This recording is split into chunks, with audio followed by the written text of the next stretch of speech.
moment, I do want to bring into the conversation now NBC's Morgan Chesky, who has just arrived on the scene in Allen, Texas. Morgan, I know that you just got there. You've been collecting some information, speaking to some folks. What are you able to tell us about what the scene is like at the moment?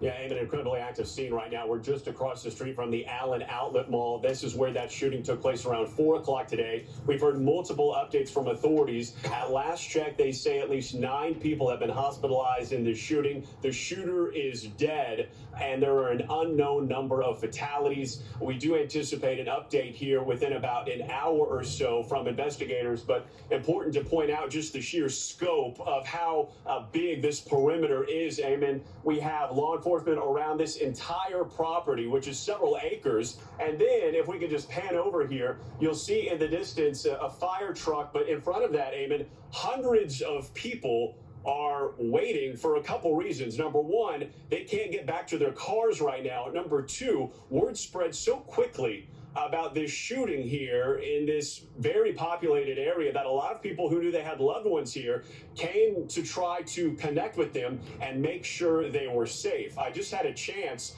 to speak to a mother, Abby Perez, who lives in Lubbock, Texas, made the drive to Dallas this weekend, Eamon, for what was supposed to be a pre-summer shopping trip for her 2 daughters. They were inside one of the store's Vineyard Vines when she said she started hearing what she thought were fireworks. And then she realized the worst. This was an active shooter. Those were gunshots. There were about 20 people inside that store. She said they were able to herd everyone into the back, hiding in dressing rooms. She put her 2 daughters in a bathroom. And then that mother told me that she is a concealed carry license holder. She withdrew her sidearm and stood outside that door while she continued to hear gunshots throughout that mall area.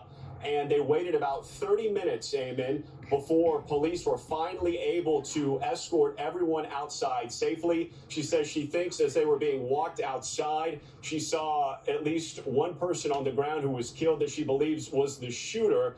One of the things here that frightens so many of the people inside, Eamon, is that throughout this waiting game, this incredibly tense ordeal, there were hearing rumors and words that this shooter had body armor on and that he may have looked like an officer of sorts, so that even when police came to let everyone know that they were safe and to get them out all safely, there was a lot of fear that are these really the right people coming to rescue us?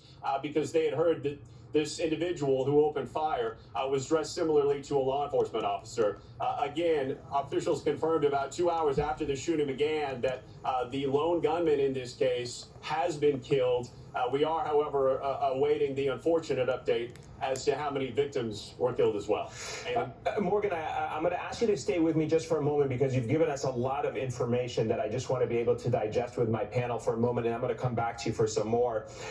Frank, Morgan was just giving us some incredible insight there and details based on that eyewitness reporting, and there was 2 moments of what he was describing that stood out to me. One, the chaos of the situation that perhaps some of these individuals, some of the innocent bystanders who were there could not tell who was a law enforcement officer from that to the possible shooter based on what he was wearing. Maybe he was wearing tactical gear. Maybe he was dressed to look like a policeman entering the situation. And the second part, that striking account of the mother who put her children in the bathroom and then also took a weapon.